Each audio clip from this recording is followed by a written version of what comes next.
Assalamualaikum warahmatullahi wabarakatuh.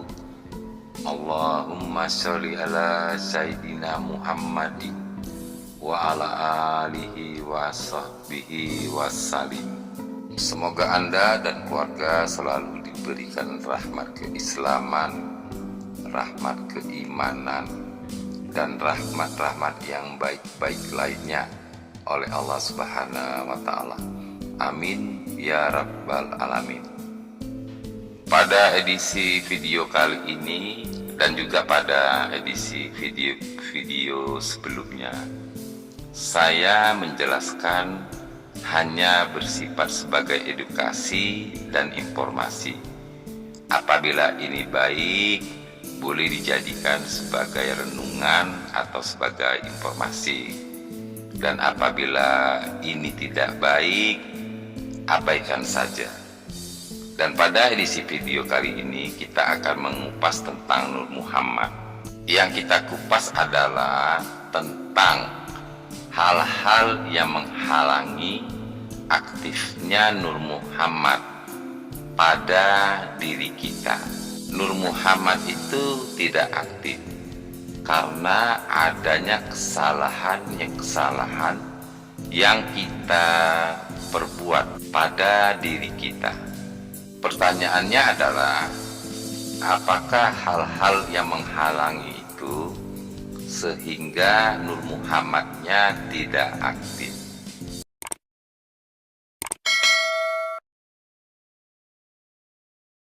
Namun sebelumnya di sini saya akan menjelaskan secara gamblang atau tidak muter-muter ya menjelaskannya. Apakah Nur Muhammad itu yang sebenarnya?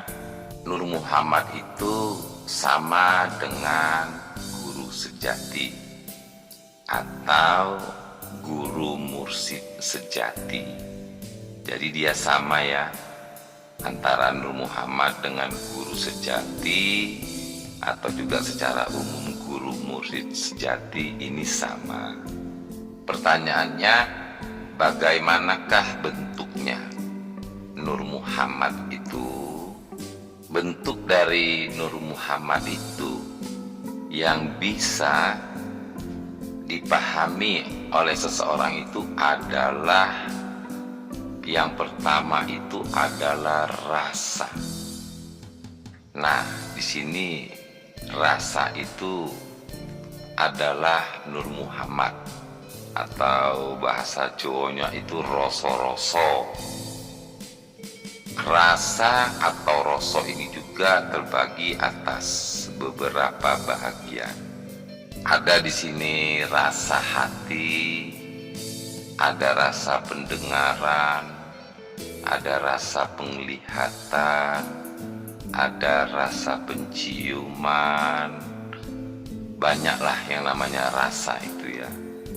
Intinya itu adalah sebuah rasa atau rasa.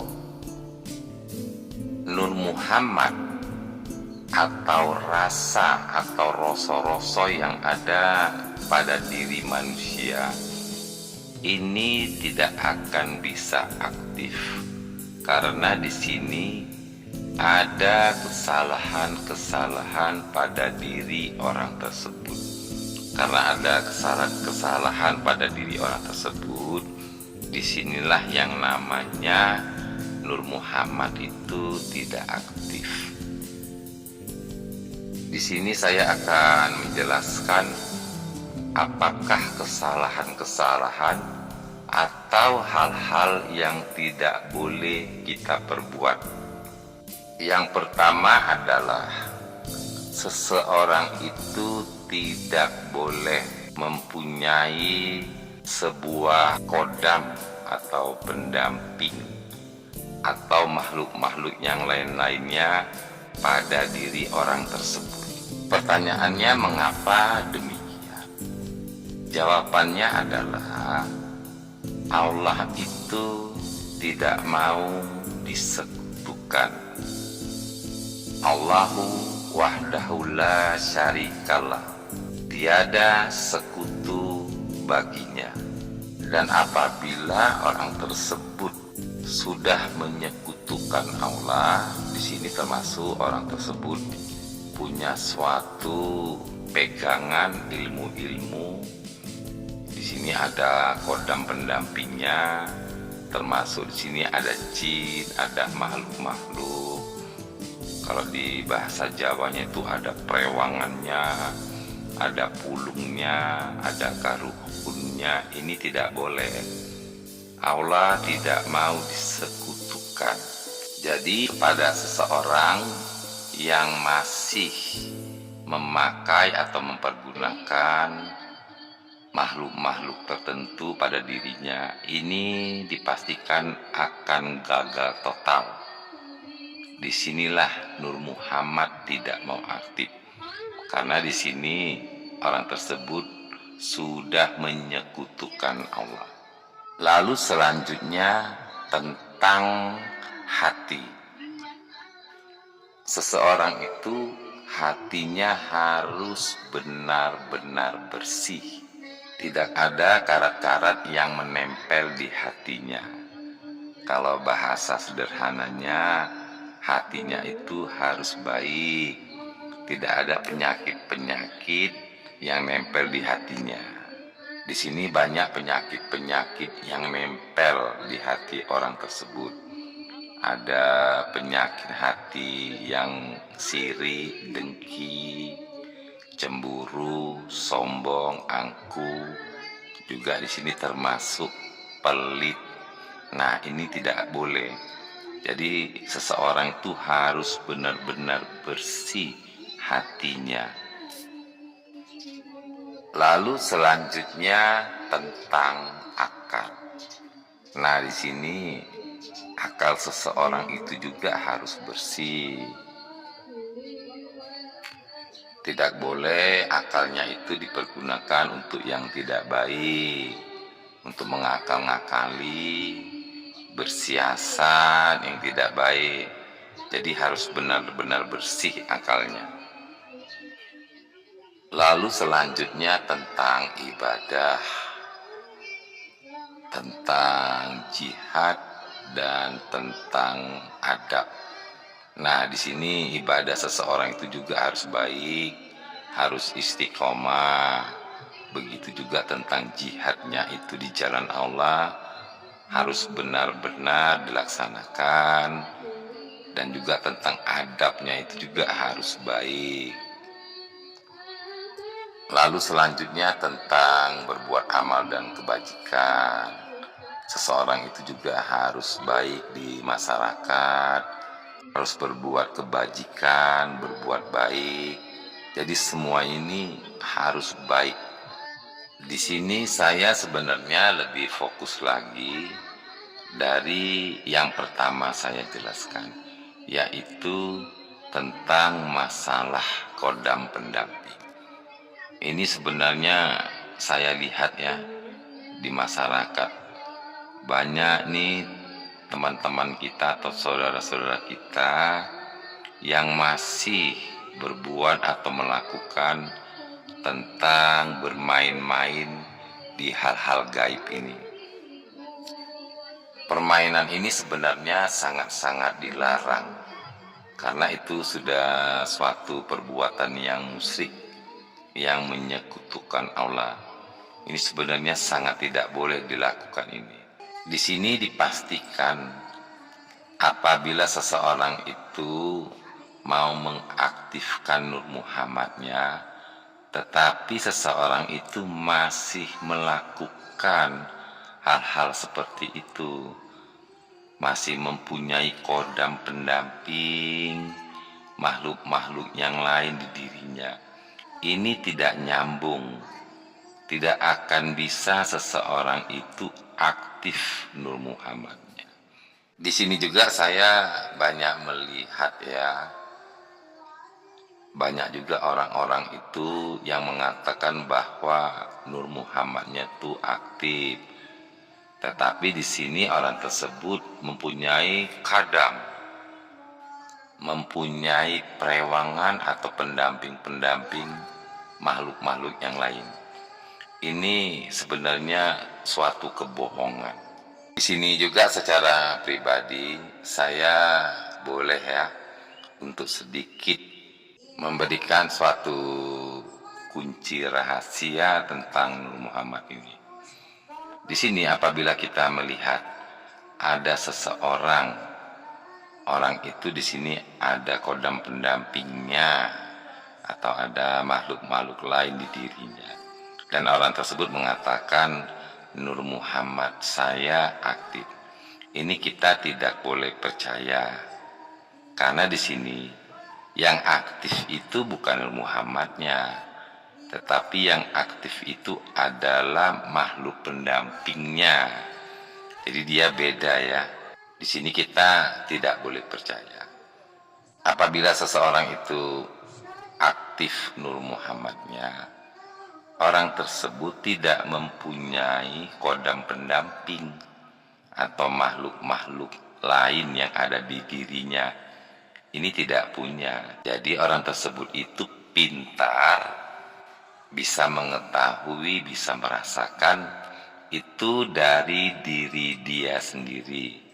Jadi bukan ada makhluk-makhluk lain yang memberitahu kepada orang tersebut.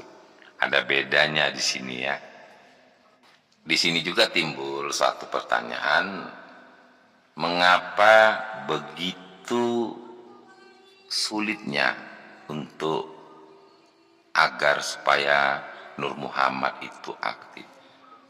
Di sini saya akan menjelaskan tentang Nur Muhammad sedikit ya. Nur Muhammad ini apabila dia naik ke atas itu namanya Nur Allah, dan apabila dia naik ke atas lagi ini namanya Nur Ilahi. Jadi di sini tidak boleh sembarangan. Ya Nur Muhammad itu ya Nur Ilahi itu, atau Nur Muhammad itu ya Nur Allah itu, atau Nur Ilahi itu. Nur Ilahi itu apa? Nur Ilahi itu adalah suatu nur yang maha pencipta. Jadi ini urusannya ke maha pencipta. Di sini sama aja, apabila seseorang itu aktif Nur Muhammadnya, sama aja Nur Muhammad itu asalnya itu dari yang maha pencipta. Nah disinilah yang maha pencipta itu tidak mau disekutukan. Itu jawaban yang sebenarnya. Dan di sini juga saya jelaskan tentang Nur Muhammad. Nur Muhammad ini banyak bentuknya. Dan apabila seseorang itu aktif Nur Muhammadnya, di sini bisa aktif adalah rasa di hati dia. Dan di sini juga bisa aktif rasa di penciumannya, atau juga aktif di rasa penglihatannya. Nah, kalau penglihatan itu sudah aktif, kalau bahasa umumnya pandangannya itu juga sudah pandangan basirah, sudah pandang tembus ke alam gaib. Dan juga sini aktif pendengarannya, aktif masalah pikirannya, dan di sini juga aktif tentang masalah ucapannya. Jadi semuanya itu sudah dikelilingi nur. Jadi nur inilah yang mengaktifkan segalanya tadi, baik itu tentang rasa di hati, rasa di penciuman, rasa di mata, rasa di pendengaran, rasa di akalnya, rasa di omongannya, termasuk juga di sini gerakannya. Nah, di sini apabila Allah Subhanahu wa Ta'ala memberikan nur itu kepada seseorang, di sini bisa lain-lain yang aktif. Kadang-kadang yang aktif itu di masalah rasa penciumannya dahulu. Ada juga Orang yang lain itu yang aktif dahulu masalah rasa untuk memandang. Jadi beda-beda ya orang itu yang diberikan oleh Allah tentang aktifnya nur itu.